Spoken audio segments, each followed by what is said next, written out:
بسم اللہ الرحمن الرحیم۔ الحمد للہ رب العالمین والصلاة والسلام علی امام الانبیاء والمرسلین سیدنا و نبینا و مولانا محمد خاتم النبیین وعلی آلہ و اصحابہ و ازواجہ و ذریاتہ ومن تبعهم بإحسان ودعا بدعوتهم إلى يوم الدين أما بعد أعوذ بالله من الشيطان الرجيم بسم الله الرحمن الرحيم يا أيها الذين آمنوا ادخلوا في السلم كافة ولا تتبعوا خطوات الشيطان إنه لكم عدو مبين وقال النبي صلى الله تعالى عليه وسلم لا يؤمن أحدكم حتى يكون هواه تبعا لما جئت به۔ قابل احترام بزرگوں، دینی بھائیوں، اللہ رب العزت نے ہم کو بغیر مانگے کائنات کی سب سے عظیم دولت ہم کو نصیب فرمائی ہے، وہ ہے ایمان کی دولت۔ دنیا میں جتنی چیزوں کو ہم نعمتیں، اچھائیاں سمجھتے ہیں، اگر ان سب کو ایک طرف رکھا جائے، ایمان کا مقابلہ کوئی چیز نہیں کر سکتی۔ اس لیے کہ کسی کے پاس پوری دنیا کی دولت ہو اور اس کے پاس ایمان نہ ہو تو یہ شخص کامیاب نہیں ہے، اور کسی کے پاس دنیا میں کچھ بھی نہ ہو، رہنے کے لیے مکان نہیں ہے، پہننے کے لیے اپنے کپڑے نہیں ہیں، اس کے پیٹ بھرنے کے لیے اس کے پاس 2 وقت 2 لقمے نہیں ہیں، لیکن اگر اس کے پاس ایمان کی دولت ہے تو یہ شخص کامیاب ہے۔ اس لیے کہ میرے بھائیوں، ہمارا ایمان ہے کہ دنیا کی یہ زندگی جو ماں کے پیٹ سے پیدا ہونے کے دن سے شروع ہوتی ہے اور موت تک رہتی ہے، یہ دنیا کی زندگی اصل نہیں ہے۔ دنیا میں ہمارا آنا ایک مسافر کی طرح ہے۔ مسافر اسٹیشن کے اوپر گاڑی کے انتظار میں بیٹھتا ہے تو اس کی پوری توجہ گاڑی کی طرف ہوتی ہے کہ میری گاڑی آئے گی، مجھے اس میں سوار ہونا ہے۔ گاڑی کے آنے میں اگر 10 گھنٹے کی دیری ہے تو بھی وہ سمجھتا ہے کہ 10 گھنٹے کے لیے میں یہاں پر گاڑی کے انتظار میں ہوں۔ اگر کوئی گاڑی 24 گھنٹے لیٹ ہو تو بھی آدمی 24 گھنٹے کے لیے اپنے کو وہاں مسافر سمجھتا ہے، انتظار کرنے والا اپنے کو سمجھتا ہے۔ کوئی آدمی اسٹیشن کے اوپر اس لیے کہ گاڑی کے آنے میں ابھی 10-12 گھنٹے دیر ہے، بازار میں جا کر اچھا گدا، اچھی چارپائی اور اچھا سامان گھر کا لا کر اسٹیشن کے اوپر سجاتا نہیں ہے۔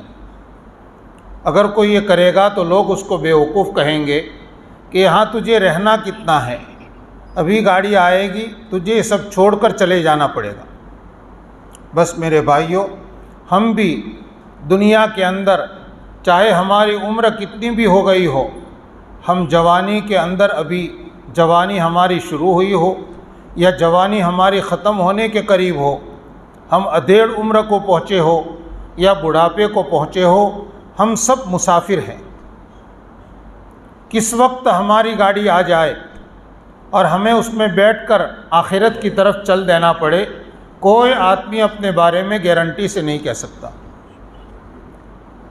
ایک ننھا سا بچہ دنیا کے اندر آنکھیں کھولتا ہے، اس کے پیچھے لمبی امیدیں ہوتی ہیں، اس کے ماں باپ کو، رشتہ داروں کو، لیکن بعض مرتبہ اپنا بچپنا پورا نہیں کر پاتا اور دنیا چھوڑ دیتا ہے۔ اسی لیے عبداللہ ابن عمر رضی اللہ تعالیٰ عنہما کو نبی کریم صلی اللہ علیہ وسلم نے کندھے پر ہاتھ رکھا اور فرمایا کن فی الدنیا کأنک غریب او عابر سبیل، دنیا میں ایسے رہو جیسے تم ایک مسافر رہتا ہے۔ فرمایا بلکہ راستہ چلنے والا جیسے ہوتا ہے۔ اس سے آگے کی بات بتلائی۔ ابھی میں نے جو مثال دی اس میں تو اسٹیشن پر آدمی چند گھنٹے کے لیے بیٹھتا ہے، بہت سے لوگ گاڑی کے آنے میں انتظار ہوتا ہے تو وہاں پر ویٹنگ روم میں سوتے ہیں بہت آرام سے، کھانا کھاتے ہیں، کچھ موقع ملتا ہے ان کو۔ لیکن آپ علیہ الصلوۃ والسلام نے تو فرمایا کہ مسافر کی طرح نہیں بلکہ ایک راستہ چلنے والا جیسے رہتا ہے ایسے رہو۔ جب ہم گاڑی میں بیٹھ کر سفر کرتے ہیں، روڈ کے دونوں طرف بہترین مکانات آتے ہیں، باغات آتے ہیں، بہت اچھے کھیت آتے ہیں، لیکن کسی طرح آدمی کسی طرف توجہ نہیں کرتا۔ ایک نظر کے لیے، ایک سیکنڈ کے لیے وہ ہماری نظروں سے ٹکراتے ہیں، ہم آگے بڑھ جاتے ہیں، وہ پیچھے چلے جاتے ہیں۔ کوئی آدمی پیچھے مڑ کر نہیں دیکھتا کہ یہ مکان کتنا اچھا تھا، یہ باغ کتنا زوردار تھا۔ کوئی آدمی گاڑی روک کر اس کو دیکھنے کے لیے کھڑا نہیں رہتا کہ لاؤ 2 منٹ دیکھیں پھر آگے بڑھیں، اس لیے کہ راستہ چلنے والے کے پیش نظر تو اس کی منزل ہوتی ہے، مجھے فلاں جگہ پہنچنا ہے، میں راستے میں ایسی چیزیں دیکھتے جاؤں گا تو اپنی منزل پر پہنچوں گا کب؟ بس ایک انسان کی اپنی منزل آخرت ہے۔ اس لیے فرمایا کہ دنیا ایسے گزارو کہ جیسے راستہ چلنے والا گزارتا ہے، کہ تمہارے پیش نظر صبح شام دن رات ہر وقت، چاہے اپنے کام میں ہو، عبادت پہ ہو، گھر کے کام میں ہو، بیوی بچوں کے ساتھ ہو، لیکن تمہاری پوری توجہ آخرت کی طرف رہے۔ مجھے اپنی آخرت بنانی ہے، مجھے اپنی آخرت کو برباد ہونے سے بچانا ہے۔ یہ ہم کو سبق دیا گیا ہے۔ اس لیے اللہ نے دنیا میں ہم کو جو لمحے دیے اس کو ہم بہت غنیمت سمجھے کہ اللہ تعالیٰ کی طرف سے ہم کو یہ زندگی اور زندگی کے یہ دن، پھر اس کے ساتھ تندرستی، سمجھداری، یہ سب چیزیں اللہ تعالیٰ کی بڑی بڑی نعمتیں ہیں۔ مجھے اللہ تعالیٰ ان نعمتوں کی قدر کرنے کی توفیق عطا فرمائے۔ ہم بار بار سنتے ہیں کہ دنیا امتحان کی جگہ ہے، ہماری اللہ تعالیٰ پریکشا لیتے ہیں، سکھ کے ذریعے بھی دکھ کے ذریعے بھی، کبھی راحتیں پہنچا کر، نعمتیں دے کر، اور کبھی نعمتیں لے کر اللہ تعالیٰ آزماتے ہیں میرا بندہ کیا کرتا ہے، خوشی میں مجھ کو یاد کرتا ہے یا نہیں کرتا، اور میرا بندہ غمی کے اندر مجھے یاد کرتا ہے یا نہیں کرتا۔ اللہ تعالیٰ آزماتے ہیں۔ بس اسی امتحان کے اندر ہمارے دن رات گزرتے ہیں اور ہماری زندگی گزرتی جا رہی ہے۔ ہمیں نہیں معلوم، ہم یہ تو بتا سکتے ہیں کہ ہماری عمر اتنی ہوئی، لیکن کوئی یہ نہیں بتا سکتا کہ میری زندگی کے اتنے سال باقی ہیں۔ معلوم نہیں ہم سال کا حساب کر رہے ہیں، سال بھی باقی ہیں یا مہینے بھی ہمارے پاس ہے یا نہیں، وہ اللہ کے علاوہ کسی کو معلوم نہیں۔ اس لیے میرے بھائیوں، جو زندگی کے ہمارے پاس دن بچے ہیں اس کی ہم خوب قدر کریں، خوب قدر کریں، بہت چوکنا رہ کر ہم دن رات گزاریں، تاکہ آخرت کی طرف جب بھی ہم کو سفر کرنا پڑے، ملک الموت جب آ جائے ہم کو کوئی پچھتاوا نہ ہو، نہیں ہم اپنی زندگی میں آخرت کی پوری تیاری کر کے بیٹھے ہو۔ نبی پاک صلی اللہ علیہ وسلم نے سب سے قیمتی چیز جو دنیا کے انسانوں کو عطا فرمائی ہے وہ ہے زندگی گزارنے کا طریقہ، کہ زندگی کیسے گزارنا۔ اس لیے کہ اگر کوئی مسافر اسٹیشن کے اوپر جا کر وہاں گھر کا سامان خرید کر گھر کا سامان وہاں سجانا شروع کرے، لوگ اس کو بیوقوف کہیں گے، پاگل کہیں گے کہ اسٹیشن کے اوپر بھی کیا گھر کا سامان سجایا جاتا ہے۔ دنیا کی زندگی کو سب کچھ سمجھنا، دنیا کی نعمتوں کو، دنیا کی راحتوں کو، دنیا کے نقشوں کو سب کچھ سمجھ لینا میرے بھائیوں ایک طرح کا دھوکہ ہے۔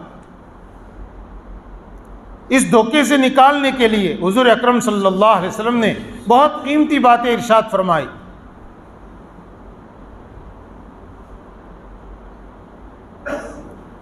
آپ علیہ الصلوۃ والسلام نے اس دھوکے سے بچنے کے لیے جو ہمیں قیمتی راستہ دیا وہ ہے دین، جس کو ہم دین کہتے ہیں۔ یہ دین، بس دین لفظ تو صرف اس میں 3 حرف ہے، لفظ ایک ہے، لیکن اس کے اندر زندگی گزارنے کا ایسا سمجھ والا طریقہ دیا گیا ہے کہ جو شخص بھی اس دین کے مطابق زندگی گزارے گا سمجھو کہ وہ دنیا کے دھوکے سے بچ گیا۔ دین کیا ہے؟ بہت مختصر لفظوں میں دین وہ پورا طریقہ ہے، وہ باتیں ہیں جن کو نبی کریم صلی اللہ علیہ وسلم اللہ کی طرف سے لے کر آئے اور آپ نے لوگوں کو بتایا وہ زندگی ایسے گزارو۔ یہ جو دین آپ نے ہم کو دیا ہے اس کے الگ الگ حصے ہیں۔ دین کے شعبوں میں سے ایک شعبہ ہے عقائد کا، جس کو ہم ایمانیات کہتے ہیں۔ آدمی کا یقین اللہ کی ذات پر ہو اور خدا کی ذات کے بارے میں اس کا یہ یقین ہو کہ کرنے والی ذات صرف اور صرف اللہ کی ہے، نفع نقصان کے مالک صرف اللہ کی ذات ہے، اس لیے کہ اللہ تعالیٰ پوری کائنات کے اور ہماری ذات کے پیدا کرنے والے ہیں، وہ ہمارے رب ہے۔ رب وہ ہوتا ہے کہ جو پیدا بھی کرتا ہے، پھر اس کو باقی رکھتا ہے، پھر اس کو کمال تک پہنچاتا ہے، اس کو کہتے ہیں رب، تربیت کرنے والا۔ اللہ رب العزت نے ہم کو پیدا فرمایا، پیدا کر کے ہم کو چھوڑ نہیں دیا، بلکہ ہمارے فائدے کی جتنی باتیں تھیں، جتنی ہو سکتی ہے وہ سب ہم کو بتائی۔ ہم کو نقصان پہنچانے والی، چاہے دنیا میں نقصان پہنچائے چاہے آخرت میں، وہ سب باتیں ہمارے پروردگار نے اپنے مقدس نبیوں کے ذریعے سے ہم تک پہنچائی کہ میرے بندوں کو یہ بتا دو کہ ان باتوں سے بچنا۔ یہ سارے طریقے اللہ تعالیٰ کی ربوبیت کا تقاضا ہے کہ وہ ہم کو کسی چیز کا حکم کرتا ہے، کسی چیز سے روکتا ہے، یہ مت کرو یہ کرو، اسی کو شریعت کہتے ہیں۔ کرنے کی چیزوں کو کرنا اور بچنے کی چیزوں سے بچنا، اسی کا نام دینداری ہے۔ کبھی ہم کو دھوکہ لگتا ہے کہ ہم دین کا مطلب سمجھتے ہیں عبادت کو۔ یہ عبادت دین کا ایک حصہ ہے۔ دین کے اندر سب سے پہلے یقین ہے کہ اللہ کی ربوبیت کا یقین ہمارے دل کے اندر ایسا بس جائے کہ ہم کہیں بھی ہو اللہ کے حکم کی خلاف ورزی نہ کرے۔ آدمی اندھیرے میں ہے، گھر کے کونے میں ہے، اکیلا ہے، تنہا ہے، لیکن وہ ذرہ برابر اپنے پروردگار سے غافل نہیں۔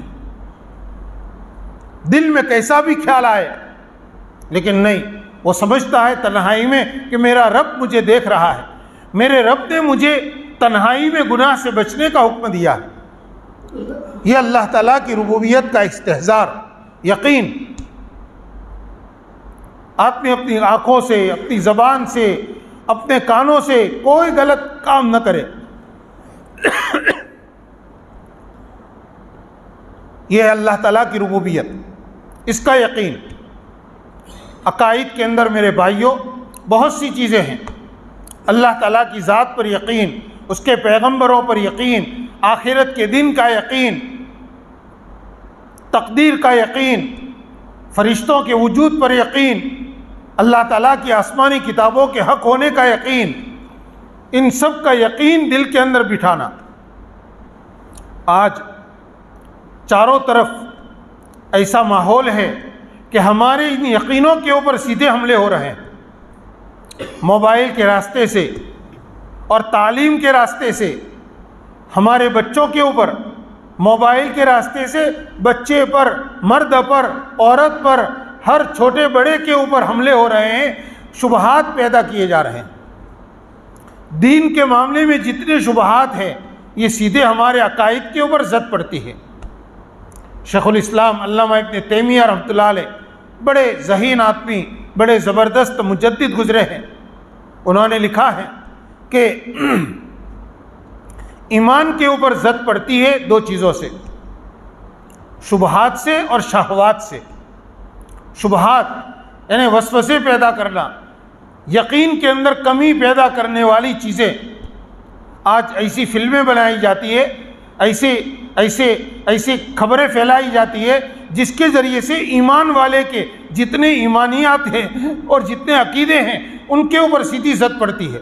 اگر اس فلم کو آدمی دیکھے گا، اس خبر کو سنے گا، اس مضمون کو پڑھے گا، تو اس کے دل و دماغ میں آخرت کے بارے میں یا جنت کے بارے میں یا جہنم کے بارے میں یا اللہ تعالیٰ کی ذات کے بارے میں کچھ تو شک و شبہ پیدا ہو جائے گا۔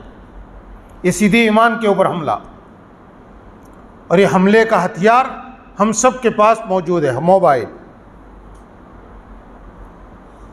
ہم یہ سمجھتے ہیں کہ وقت گزاری کا بہترین ذریعہ ہے، لیکن نہیں، اس موبائل سے نہیں معلوم چند سیکنڈ کے اندر ہمارے ایمان کے اندر کتنی کمزوری آ جائے یا ہمارا ایمان بالکل ختم ہو جائے، ہم نہیں جان سکتے۔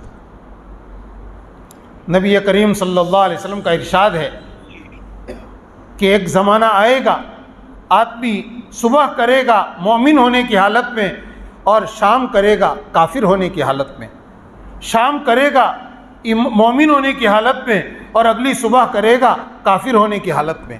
اللہ تعالیٰ ہماری حفاظت فرمائے۔ اتنا ہی نہیں، تعلیم کو آج ذریعہ بنایا گیا ہمارے بچوں کے عقیدوں کو بدلنے کا، ان کے یقین کو بدلنے کا۔ ہم مدرسے میں ماشاء اللہ اپنے بچوں کو سیرت، عقائد پڑھاتے ہیں، لیکن اب اسکولوں کا نصاب ایسا بنایا جا رہا ہے کہ اس ماحول کے اندر جب بچہ جاتا ہے تو اس کو ایک پورا غیر اسلامی کلچر اس کو سکھایا جاتا ہے، اس کے دل و دماغ میں وہ باتیں بٹھائی جاتی ہے، سیدھا بچوں کے معصوم دماغوں کے اندر بالکل غیر اسلامی چیزیں بیٹھ جاتی ہیں۔ ان چیزوں سے چوکنا رہنا اور اپنے بچوں سے بات چیت کرنا اس زمانے میں ماں باپ کی بڑی ذمہ داری ہے، اس لیے کہ بچہ اگر موبائل میں کوئی چیز دیکھ کر آیا، کسی سے کوئی چیز سن کر آیا یا کسی جگہ وہ دیکھ کر آیا تو اس کے دل و دماغ میں وہ چیز بیٹھ جاتی ہے۔ کبھی اس کے دل کے اندر شک پیدا ہوتا ہے کہ مدرسے میں ہم نے یہ پڑھا تھا اور اسکول کے اندر ہم نے یہ سنا، اس کے دل میں ایک سوال ہوتا ہے۔ اگر ماں باپ اس سے بچے سے باتیں کرتے ہیں، کچھ وقت فرصت کا بچے کے پاس گزارتے ہیں تو بچہ کھل کر بولتا ہے، وہ فوراً کھلتا ہے اور بولتا ہے کہ یہ ایسا کیسے، فلاں یہ کہہ رہا تھا۔ اب وہاں اگر ہم نے اس کو ایمان کا سبق دے دیا، اس کے ذہن سے وہ شبہ ختم ہو گیا۔ لیکن افسوس کی بات یہ ہے کہ آج ماں باپ کے پاس اپنے بچوں سے بات کرنے کا وقت نہیں ہے۔ ایک وقت تھا، شام کے وقت میں، رات کے وقت میں گھر کے سب چھوٹے بڑے بیٹھتے تھے اور آپس میں ایک دوسرے کی بات سنتے تھے، ایک دوسرے سے بات کرتے تھے۔ آج ہمارے گھروں کا ماحول کیا ہو گیا؟ ہمارا جتنا فرصت کا وقت ہے موبائل میں، باپ کا وقت موبائل میں گزر رہا ہے، بیٹے کا وقت بھی پھر موبائل میں گزر رہا ہے۔ بیٹے کو فرصت نہیں کہ باپ سے پوچھے اور باپ کو فرصت نہیں کہ بیٹے سے پوچھے۔ میرے بھائیوں، اس سے بچوں کی تربیت نہیں ہوتی۔ بچوں کی تربیت کے لیے ضروری ہے کہ بچوں کو ہم اپنا ہم خیال بنائیں، اپنا ہم مزاج بنائیں۔ خیر، یہ بات تو بیچ میں آ گئی، تو عقائد یہ دین کا سب سے بنیادی شعبہ ہے۔ عقائد کو مضبوط کرنا اور عقائد کے اوپر زد پڑنے والی جتنی چیزیں ہیں ان تمام سے اپنے کو بچانا یہ سب سے پہلے ضروری ہے۔ اسی لیے کہتے ہیں کہ دین کی باتیں آپ موبائل سے مت سیکھیں۔ اگر آپ نے دین سیکھنا شروع کیا موبائل سے تو بہت بڑا دھوکہ لگ جائے گا، بالکل بے دینی کی بات ہوگی اور ہم اس کو دین سمجھ کر دل و دماغ میں بٹھا رہے ہوں گے۔ بعض مرتبہ تقریر کرنے والا بہترین آواز ہوتی اس کا شاندار انداز ہوتا ہے، بعض نعتیں ہوتی ہے، نظمیں ہوتی ہے، بولنے والا بہترین آواز میں پڑھ رہا ہے لیکن اس کے اندر شرکیہ کلمات ہیں۔ ہم اس کو بار بار سن رہے ہیں، ہمارے دماغ میں بیٹھ جاتا ہے۔ دین کا دوسرا شعبہ ہے میرے بھائیوں عبادات۔ عبادتوں میں سب سے اہم ترین ہے نماز۔ نماز سب سے زیادہ ادا کی جانے والی عبادت ہے اور پوری دین کا بنیاد، پوری دین کا ستون اس کو کہا گیا ہے۔ نماز ہم جانتے ہیں ہمارے نبی صلی اللہ علیہ وسلم کو اللہ تعالیٰ نے آسمانوں پر بلا کر اپنے بالکل قریب میں بلا کر عطا فرمائی ہے 5 وقت کی نماز۔ یہ نماز زندگی کے اندر دین کو لانے کا ذریعہ ہے اور یہ نماز زندگی سے دین کے جانے کا ذریعہ ہے اگر نماز میں کوتاہی ہوئی تو۔ الصلاۃ عماد الدین من اقامہا فقد اقام الدین۔ نماز پورے دین کا کھمبا ہے۔ خیمہ لگاتے ہیں تو بیچ میں ایک ستون کھڑا کرتے ہیں اور اس کے اوپر پھر پردہ ڈال کر اس کے چاروں کناروں کو کھنٹیوں سے باندھتے تھے۔ تو یہ بیچ کا جو کھمبا ہے نماز ہے۔ جس نے نماز کو قائم کیا پورے دین کو قائم کیا۔ دیکھو نماز پڑھی ہے نہیں، نماز کو قائم کرنا۔ قرآن پاک میں جا بجا نماز کا جو حکم دیا گیا ہے وہ نماز قائم کرنے کا حکم دیا گیا ہے۔ اقیم الصلاۃ، نماز قائم کرنا یہ ہے کہ نماز کو اچھی طریقے پر پڑھنے کا اہتمام کرنا، خالی پڑھنا نہیں، اپنی فرصت سے جب وقت ملا تب پڑھ لی، جماعت ملی یا نہیں ملی نہیں، نماز قائم کرنا اور اہتمام کے ساتھ۔ ہم اپنے بارے میں جائزہ لیں کہ بالغ ہونے پر ہم پر کتنے سال گزر گئے، اتنے سالوں سے ہم نماز پڑھ رہے ہیں، نماز کے اندر ہماری ترقی ہو رہی ہے یا 15 سال پہلے جیسے نماز پڑھتے تھے ویسے ہی پڑھ رہے ہیں۔ نماز کے ظاہر کو درست کرنا اور نماز کے اندر کو درست کرنا۔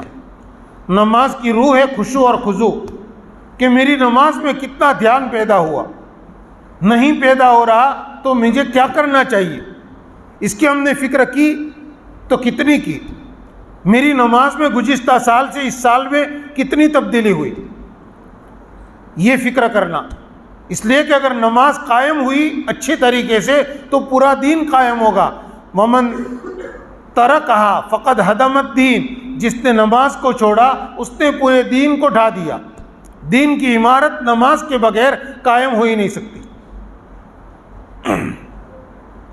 اپنی نماز اگر اللہ تعالیٰ ہم کو توفیق دے رہے ہیں 5 وقت کی نماز پڑھنے کی تو ہم اس پر مطمئن نہ ہو میرے بھائیوں، اس میں ترقی کرنا کہ میں اپنی نماز کو اچھی بناؤں، میری نماز کے اندر دھیان پیدا ہو، نماز کے اندر خشوع ہوگا تو وہ نماز اللہ کیا قبول ہوگی۔ نماز کے اندر خشوع خضوع نہیں ہے، جو بھولے ہم گزشتہ سال کرتے تھے وہی اس سال کر رہے ہیں، وہی بھولے اگلے سال بھی کریں گے تو ہماری نماز کیا ہوئی۔ ذرا سی توجہ سے یہ بھولیں نکل جاتی ہے۔ بعض چیزیں نماز میں مکروہ ہے، ذرا توجہ کریں گے وہ مکروہات نکل جائیں گے۔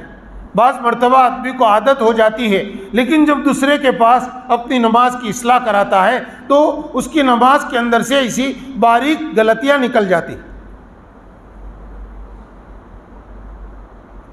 بعض سنتیں ہوتی ہیں جن کا ادا کرنا بہت آسان ہوتا ہے لیکن غفلت کی بنا پر وہ سنتیں ہماری نماز میں سے رہ جاتی۔ آدمی نماز کے اوپر محنت کرے، اپنی نماز کو اچھا بنانے کی کوشش کرے۔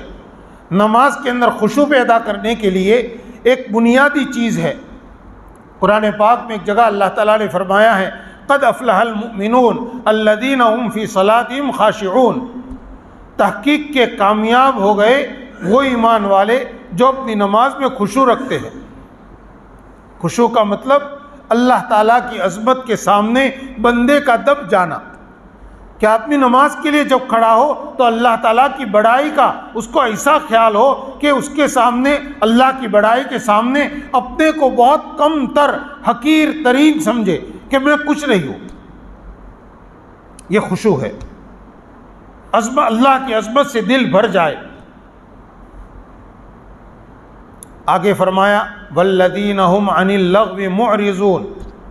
حکیم محمد اختر صاحب رحمۃ اللہ علیہ نے فرمایا ہے کہ نماز کے خشوع کے بعد لغویات سے اعراض کرنا، لغویات سے بچنے کا ذکر اس لیے لائے ہیں کہ نماز میں اگر خشوع پیدا کرنا ہے تو لغو باتوں سے، لغو کاموں سے اپنے کو بچانا ضروری ہے۔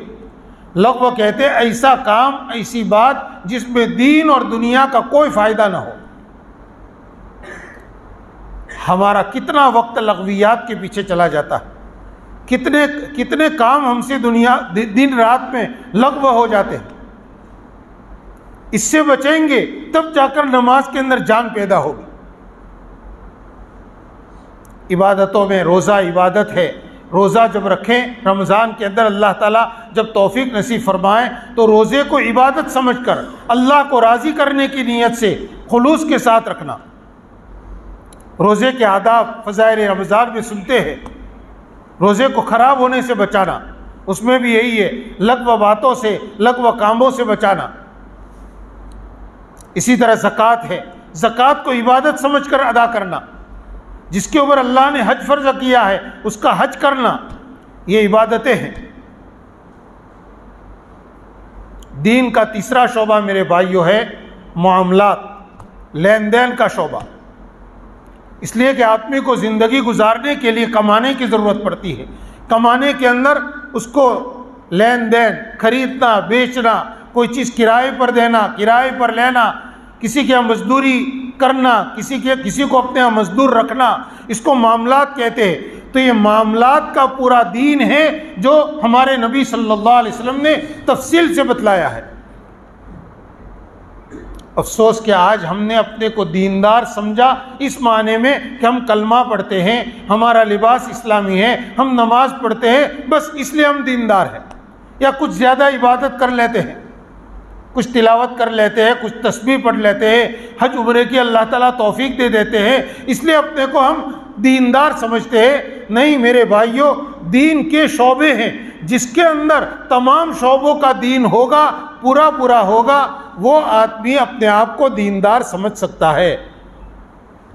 تو تیسرا شعبہ ہے معاملات کا، کہ لین دین میں ہم آزاد نہیں ہیں، اپنے بزنس میں، تجارت میں، اپنی کھیتی باڑی میں، اپنے کمانے کے طریقوں میں ہم کو ہمارے نبی صلی اللہ علیہ وسلم نے آزاد نہیں چھوڑا، اس کے طریقے بتائے ہیں، پاکیزہ طریقے، ایسے پاکیزہ طریقے کہ ان کو برتنے والا اور عمل کرنے والا کبھی بھی دھوکہ نہ کھاتا ہے نہ دھوکہ دیتا ہے۔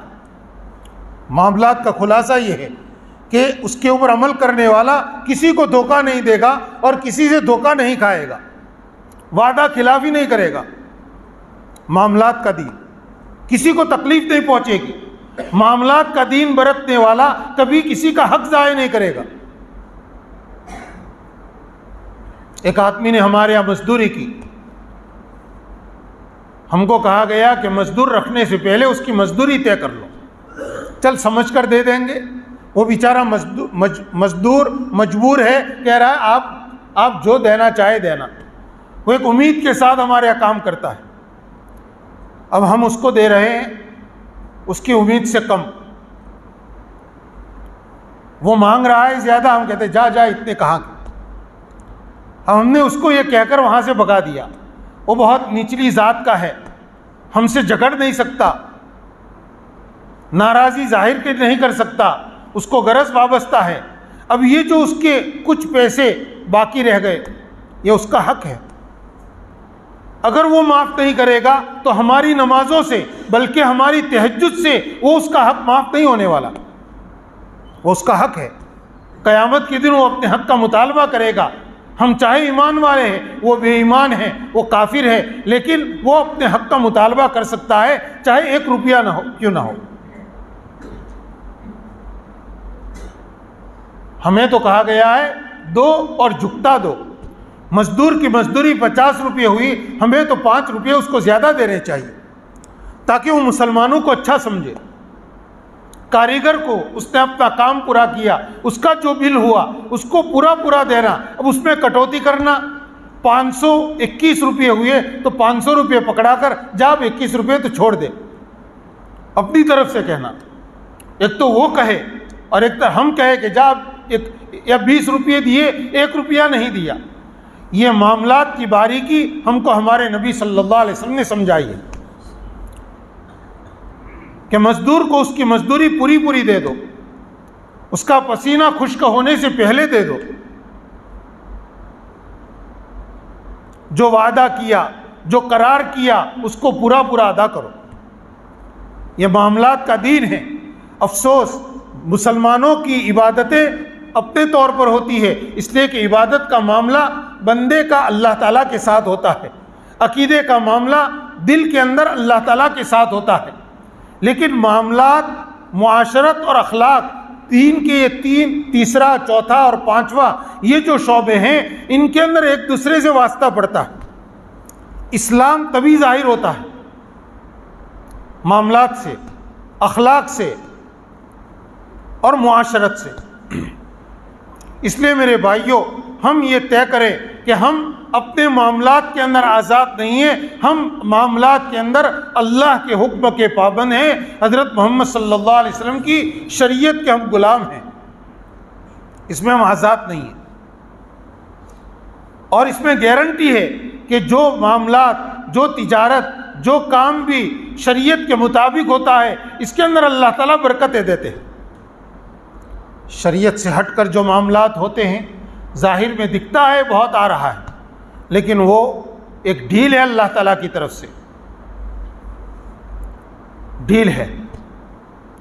اللہ تعالیٰ ایسی چیزوں کے اندر برکتوں کو اٹھا لیتے ہیں، اور وہ چیزیں یقیناً دنیا کے اندر آدمی کے لیے نقصان لاتی ہے، اور دنیا میں نہیں تو آخرت میں تو نقصان ہونے ہی والا ہے۔ دین کا چوتھا شعبہ ہے معاشرت۔ معاشرت کا مطلب ہے ایک دوسرے کے ساتھ برتاؤ کرنا۔ ہر انسان، مرد ہو یا عورت، اس کو چند لوگوں کے بیچ میں رہنا ہے۔ جیسے ایک آدمی ہے، اس نے نکاح کر لیا تو اس کو اپنی بیوی کے ساتھ رہنا ہے۔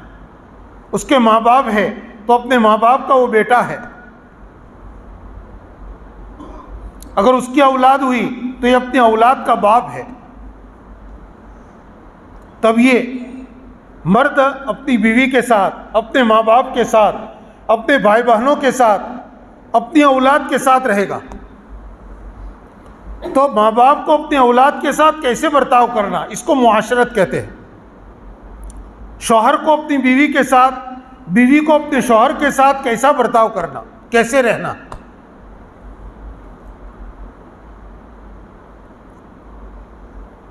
بھائیوں کو اپنے بہنوں کے ساتھ، بڑے بھائیوں کو چھوٹے بھائیوں کے ساتھ، چھوٹوں کو بڑوں کے ساتھ، اسی طرح نزدیک کے دور کے رشتہ داروں کے ساتھ کیا برتاؤ کرنا، اس کو کہتے ہیں معاشرت۔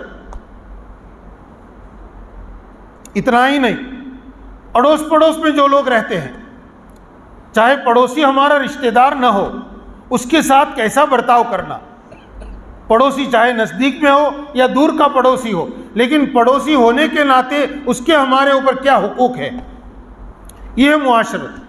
معاشرت کے بہت باریکیاں ہمارے نبی صلی اللہ علیہ وسلم نے سکھائی ہے، اس لیے کہ معاشرت کا جو دین ہے، ان تمام کو اگر ایک لفظ میں بیان کرنا ہو تو اس کو کہتے ہیں حقوق۔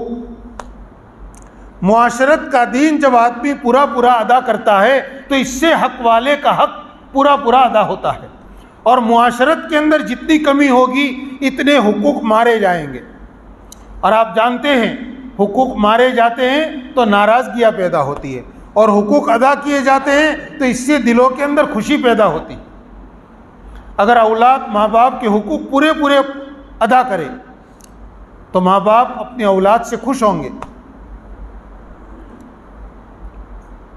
اگر ماں باپ اپنی اولاد کے حقوق پورے کرے تو اولاد خوش ہوگی۔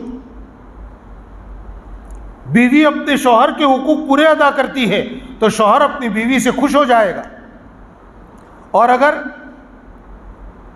عورت اپنے شوہر کے حقوق پورے ادا نہیں کرتی تو ناراضگی ضرور ہوگی، شوہر اپنی بیوی سے ناراض ہوگا۔ اگر شوہر اپنی بیوی کے حقوق پورے ادا نہیں کرتا تو اس کی بیوی اس سے ناراض ہوگی۔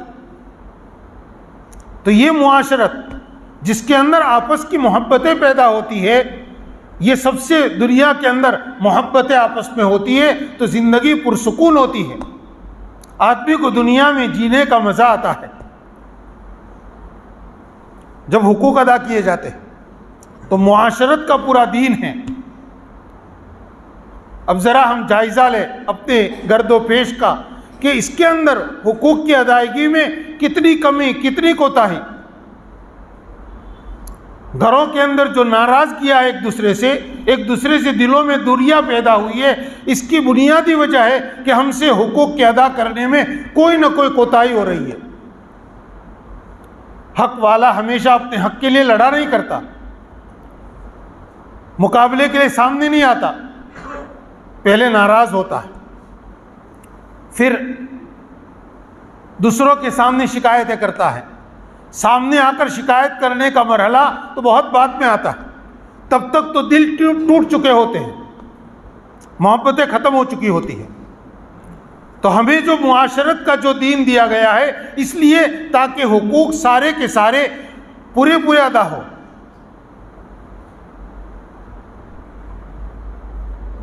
گھر میں بہو کو لائے تو اب بہو کے حقوق کیا ہیں؟ یہ کسی کی بیٹی ہے، اس کی جو ضرورتیں ہیں، اس کی جو چاہتے ہیں، اب گھر کے اندر پورا ہولڈ سسر کا ہے، خسر کا ہے، یعنی شوہر کے باپ کا، شوہر کی ماں کا۔ اب یہاں اس بیچاری کے اوپر اس کے جو حقوق ضائع ہو رہے ہیں وہ کسی کو کہہ نہیں سکتی، اگر کہتی ہے تو بدنام ہوتی ہے۔ اب اس کے حقوق ضائع ہو رہے ہیں، اس کو علاج کی ضرورت ہے، اس کا علاج نہیں ہو رہا، اگر اس کو کھانے پینے کی جیسی چاہت ہے وہ اس کو پورا نہیں مل رہا ہے، اس کو پورا آرام نہیں مل رہا ہے، وہ بیمار ہے اور اس کو جو تقاضے ہیں وہ پورے نہیں ہو رہے ہیں۔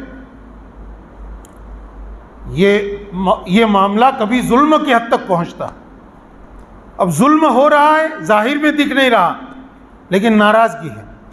اب اگر یہ شکایت اپنے ماں باپ کو جا کر کرے گی تو یہ ناراضگی آگے بڑھے گی، یہ شکایت سامنے آئے گی اور ناراضگی بڑھتی۔ شوہر کو پتہ چلا، شوہر ناراض ہو جاتا ہے، ہمارے گھر کی شکایت ہو گئی۔ کبھی الٹا ہوتا ہے، کبھی عورت اپنے شوہر کے حقوق پورے ادا نہیں کرتی، شوہر پریشان ہے، اس کے گھر والے پریشان ہیں۔ میرے بھائیوں، اس لیے ان چیزوں کو سیکھنا اور ان کو برتنا، استعمال میں لانا یہ ضروری ہے، تب جا کر دین کا یہ اہم شعبہ جس کے ساتھ ہمارے گھریلو زندگی وابستہ ہے، جس کے ساتھ ہمارے گھر کا سکون، چین اور گھروں کے اندر کی محبتیں اور برکتیں جس کے ساتھ جڑی ہوئی ہے، تب جا کر وجود میں آئے گی۔ ہم نماز کتنی بھی خشوع خضوع کے ساتھ پڑھیں، ہم 5 وقت کی نمازوں کے علاوہ اشراق، چاشت، تہجد بھی پڑھتے ہو، لیکن اگر ہماری معاشرت کا دین ضائع ہو رہا ہے تو اس کا جو نقصان ہے وہ ہماری اخلاص والی نماز سے وہ نقصان پورا نہیں ہوگا، اس نقصان کی تلافی نہیں ہوگی۔ آپ بے شک تہجد گزار ہیں، آپ تسبیحات اتنی پڑھ لیتے ہیں، لیکن اس سے بیوی کے حق اگر ضائع ہو رہے ہیں، ماں باپ کے حق اگر اولاد کے ذریعے سے ضائع ہو رہے ہیں تو اس کی تلافی نہیں ہونے والی، اس کی تلافی حج عمرے سے بھی نہیں ہوگی، اس کی تلافی تو بس ان کا حق پورا کرنے سے ہوگی۔ جو حق ہے وہ پورا کرو۔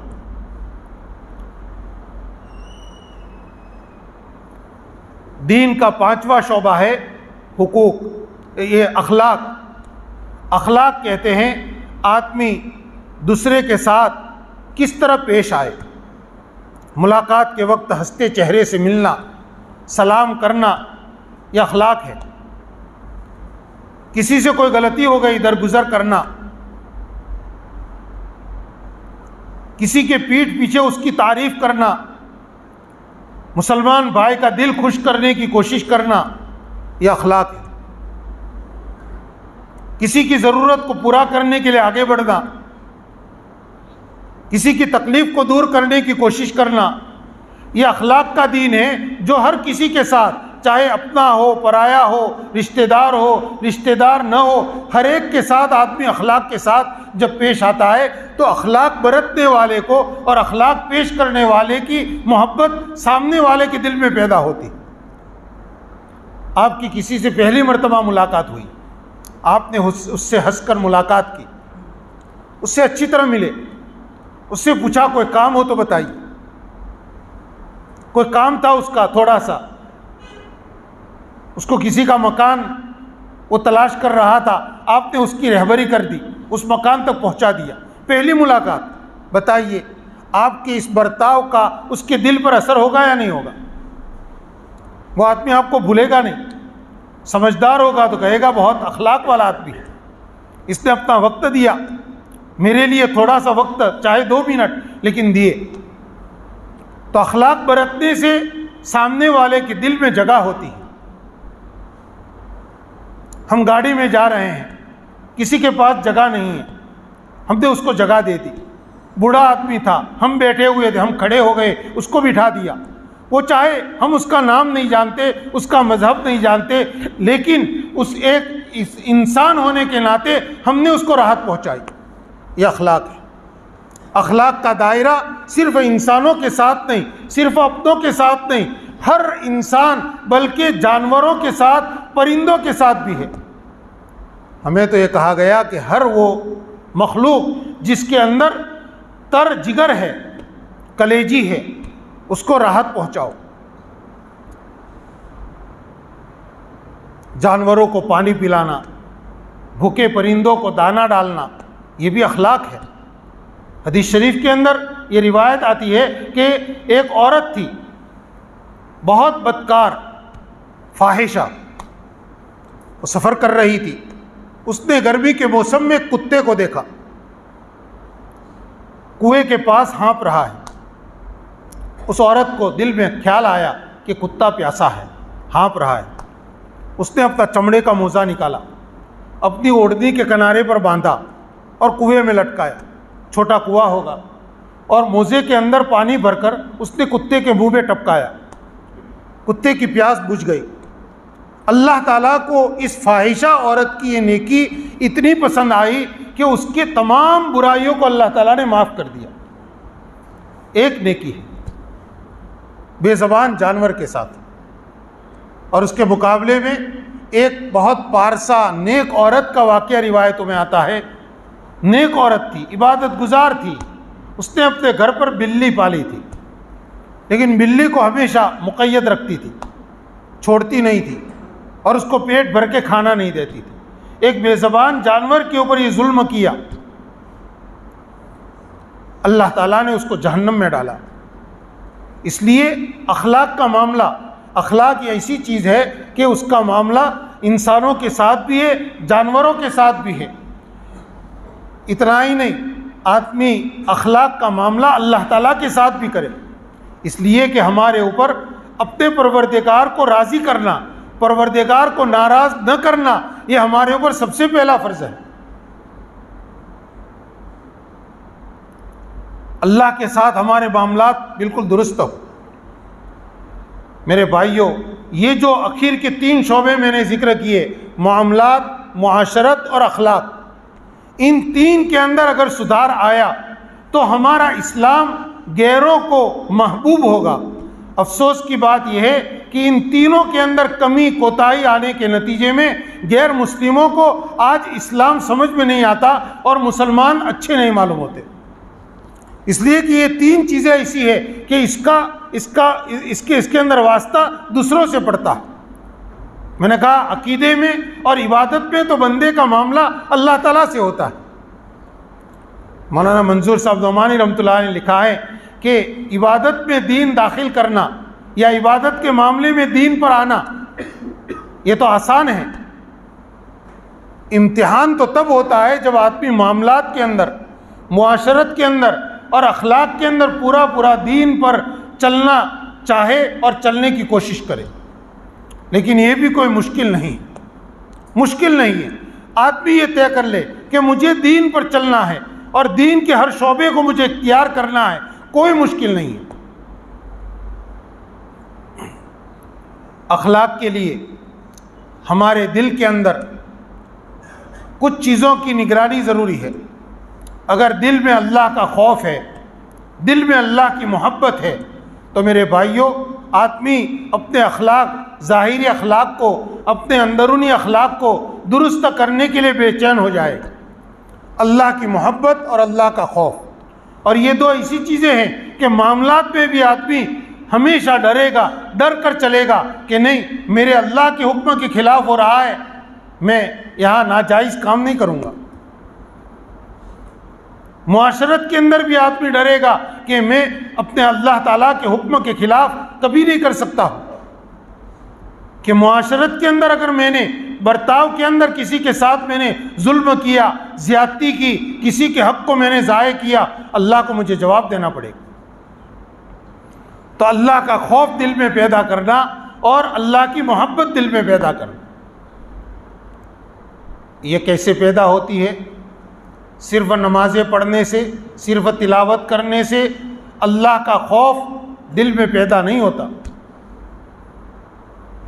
امام نووی رحمۃ اللہ علیہ بہت بڑے عالم ہیں، انہوں نے لکھا ہے کہ ظاہری اعمال کو کرنے سے دل کے اندر اللہ کا خوف پیدا نہیں ہوتا، اللہ کا خوف پیدا ہوتا ہے اللہ کا دھیان جب تک دل کے اندر پیدا نہ ہو، اللہ کی عظمت دل میں پیدا نہ ہو۔ اللہ کی عظمت دل میں پیدا کرنے کے لیے گناہوں سے بچنا، گناہوں سے توبہ کرنا، اور نمازوں کے اندر نمازوں کی کثرت، ذکر، تسبیحات پڑھنا یہ ضروری ہے۔ یہ سب چیزیں ہیں میرے بھائیوں، اگر اس طرح ہم نے زندگی گزاری کہ ہمارے ایک طرف عقائد صحیح ہو، ایک طرف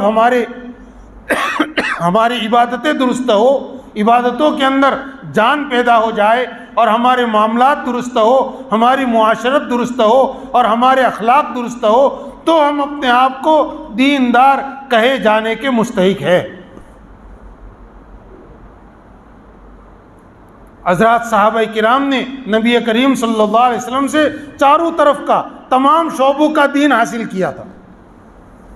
قرآن پاک کی جو آیت میں نے آپ کے سامنے تلاوت کی، اللہ تعالیٰ ارشاد فرماتے ہیں اے ایمان والو، اسلام میں تم پورے داخل ہو جاؤ۔ میں نے شروع میں عرض کیا، ایک ہے مسلمان ہونا اور ایک ہے پورا مسلمان ہونا۔ یہ پورا مسلمان ہونا تب ہے جب آدمی اپنے تمام چیزوں میں اسلام کو داخل کرے۔ آج خوشی کا موقع آتا ہے، نکاح کا موقع آتا ہے، ہم اسلام کو بھول جاتے ہیں۔ دنیا میں ایک نظریہ چل رہا ہے، غیر شعوری طور پر، انجانے میں وہ نظریہ ہمارے دل و دماغ میں آ گیا ہے۔ وہ نظریہ خالص غیر اسلامی اور بالکل بے دینوں کا نظریہ ہے۔ وہ کیا؟ کہ دین کا تعلق آدمی کی نجی زندگی سے، ذاتی زندگی سے، باقی تجارت میں، نکاح میں، ولیمے میں، رخصتی میں، اسی طرح سے آپس میں گھر کے اندر ایک دوسرے سے برتاؤ کرنے میں، اس میں دین کی کیا ضرورت؟ نعوذ باللہ۔ یہ بے دینوں کا، ملحدین کا طریقہ، اس کو سیکولر واد کہتے ہیں، کہ دین تو بس مسجد میں، رمضان آئے گا تو دین یعنی روزہ رکھنا، افطار کرنا، عید کے دن عید بنانا، بس اس کو کہتے دین۔ باقی نکاح کے اندر دین کیا؟ میرے بھائیوں، ہمیں تو نکاح نبی کریم صلی اللہ علیہ وسلم نے اپنی سنت کہہ کر نکاح کو عبادت بنا دیا ہے۔ تو نکاح یہ صرف ہمارے گھر کی چیز نہیں ہے، یہ دین ہے، اس کو دین کے طریقے پر کرنا ضروری ہے۔ لیکن جب جذبات غلط ہو جاتے ہیں اور شہوتیں دل و دماغ پر مسلط ہو جاتی ہے، تو پھر آدمی یہ چاہتا ہے کہ نہیں، نکاح تو اپنی مرضی سے کریں گے۔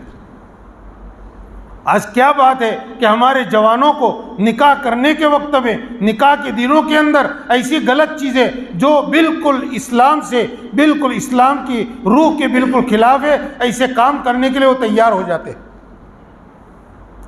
ہماری رخصتیوں کے اندر ایسی غیر شرعی چیزیں آ جاتی، اس وقت گھر کے چھوٹے اور بڑوں کا جذبہ یہی ہوتا ہے کہ بس شوق پورا کرنے کا وقت ہے، اس لیے پورا کر لو۔ یہ تو اللہ تعالیٰ کی بہت بڑی ناشکری کر رہے ہم کہ جس خدا نے ہم کو یہ خوشی کے دن دکھائے، آج ہم اسی خدا کو بجائے خوش کرنے کے ناراض کر رہے ہیں، اس کا حکم توڑ کر اس کو ناراض کرنے بیٹھے۔ اور جب اللہ تعالیٰ کی نعمتوں سے بندہ اللہ تعالیٰ کے حکموں کی خلاف ورزی کرتا ہے، اس کا انجام اچھا نہیں ہوتا۔ اسی میں اللہ تعالیٰ اسی کو پھر بجائے سکون کا اور خوشی کا ذریعہ بنانے کے، اسی کو اللہ تعالیٰ بے چینی کا ذریعہ بناتے ہیں۔ آج نکاح کے بعد کئی جگہ یہ دیکھا جاتا ہے کہ جو محبتیں ہونی چاہیے وہ نہیں ہیں۔ کیوں؟ وہی غیر شرعی کام کیے، بنیاد میں ہی ہم نے ایسے کام کر دیے جس نے برکت کے دروازے بند کر دیے، بجائے برکت اور رحمت کے اس میں نحوست آ گئی۔ ہمیں یہ سوچنا چاہیے کہ نکاح یہ نئی زندگی کی اینٹ رکھ رہے ہیں، مرد اور عورت، لڑکا اور لڑکی ایک اپنی نئی زندگی کی ابتدا کر رہے ہیں، اور جب نیا کاروبار شروع کرتے ہیں، نئی دکان شروع کرتے ہیں، کسی اللہ والے کو بلا کر اس سے دعا کرواتے ہیں تاکہ اس میں برکتیں آئیں۔ ہم اپنی نئی زندگی شروع کرتے وقت اس میں غیر شرعی کام کریں گے تو اس میں برکتیں کہاں آئیں گی؟ اس لیے ہمارے جوان بھائیوں سے بھی یہ درخواست ہے، طے کریں کہ ہم نکاح کے عنوان کے اوپر کوئی غیر شرعی چیز کبھی بھی اپنی تنہائیوں میں بھی نہیں کریں گے اور اپنے نکاح کے اندر اس کو آنے نہیں دیں گے۔ ہمارا نکاح خالص سنت کے مطابق ہوگا۔ کرتے ہو نہیں ارادہ بھائی؟ اسی طرح سے میرے بھائیوں، اللہ تعالیٰ نے ہم کو کاروبار دیا، ہم کو کھیتی باڑی دی، ہم کو دوسرے ایسے اسباب دیے جس کے ذریعے سے ہمارے گھر کے اندر روزی آ رہی ہے، تو اس کے اندر بھی آپ بھی سوچے کہ مجھے کوئی ایسا طریقہ اختیار نہیں کرنا جس کے اندر اللہ کا حکم ٹوٹتا ہو، کسی کا حق مارا جاتا ہو۔ حق والے کو مجھے اس کا حق ادا کرنا ہے اور پورا ادا کرنا ہے۔ حدیث شریف کے اندر ایک واقعہ آتا ہے، نبی کریم صلی اللہ علیہ وسلم نے فرمایا کہ پچھلے نبیوں کی زمانے کے اندر ایک آدمی نے اپنی زمین بیچی، زمین خریدنے والے نے قیمت ادا کر دی، اس زمین کی کھدائی کرتے وقت اندر سے خزانہ نکلا۔ پہلے زمانے میں سونے چاندی کو زمین میں دفن کرتے تھے حفاظت کے لیے، خزانہ نکلا۔ زمین خریدنے والے نے وہ خزانہ سارا جس سے زمین خریدی تھی اس کو جا کر دیا، کہا کہ لے بھائی یہ خزانہ تیرے پاس سے جو زمین میں نے خریدی ہے اس میں سے نکلا ہے، میں نے تو زمین کی قیمت دی تھی، یہ خزانہ تیرا یا تیرے باپ دادا کا ہوگا۔ وہ کہہ رہا ہے کہ میں نے زمین تجھے بیچ دی اور میں نے قیمت لے لی، اس لیے زمین اور زمین میں جو کچھ ہے وہ تیرا، میرا نہیں ہے، میں نہیں لوں گا۔ ان دونوں میں اس پر جھگڑا ہوا، کس پر؟ حق لینے میں نہیں، حق دینے میں۔ زمین خریدنے والا اس کو جا کر کہہ رہا ہے کہ یہ خزانہ تیرا ہے، میرا نہیں ہے، میں نے تو زمین خریدی ہے، زمین کے پیسے دیے ہیں۔ دونوں میں جھگڑا ہوا، وہ کہہ رہا ہے میں نہیں لوں گا، یہ کہہ رہا ہے میں نہیں لوں گا، تجھے لینا پڑے گا۔ دونوں اس زمانے کے جو نبی تھے ان کے پاس گئے۔ بعض لوگوں نے کہا ہے کہ حضرت داؤد علیہ السلام کا زمانہ تھا، ان کے سامنے جا کر اپنا جھگڑا رکھا۔ حضرت داؤد علیہ السلام نے دونوں کی بات سنی اور فرمایا کہ تم ایک سے پوچھا کہ تیرے لڑکا ہے جس کا نکاح نہیں ہوا؟ اس نے کہا ہے۔ دوسرے سے پوچھا تیرے لڑکی ہے جس کا نکاح نہیں ہوا؟ اس نے کہا ہے۔ فرمایا ان دونوں کا نکاح کر دو اور یہ خزانہ ان دونوں کو دے دو، جھگڑا ختم کرو۔ یہ حق دینے کا جھگڑا، حق دینے کا جھگڑا، محبتیں اس سے پیدا ہوتی ہیں۔